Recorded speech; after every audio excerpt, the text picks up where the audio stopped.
Welcome back. We're continuing the news.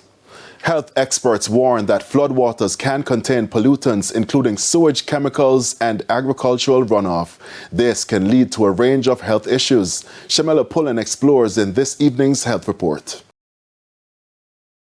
From waterborne diseases to mental health struggles, the effects of flooding on an individual's health can be quite devastating. The risk is infection if it is that you do consume the water, gastrointestinal diseases, and even direct contact, skin diseases, infections of the skin.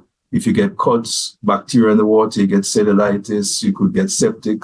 So exposure to stagnant water is not a good idea. Children, pregnant women, the elderly, and the disabled are among vulnerable groups mainly affected during flooding. Some persons during the event have candles and even generators inside, coal stoves burning.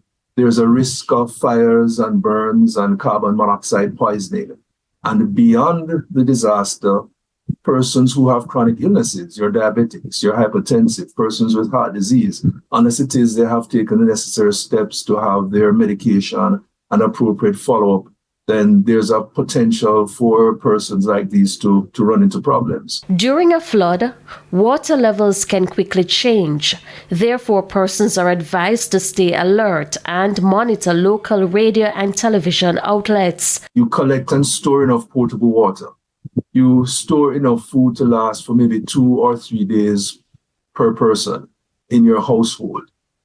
You minimize the need to go outside immediately after. Persons who have their chronic illnesses, try and get your medication in advance and stay warm within. Avoid the risk to go sightseeing. Remember, your safety is the top priority during floodwater.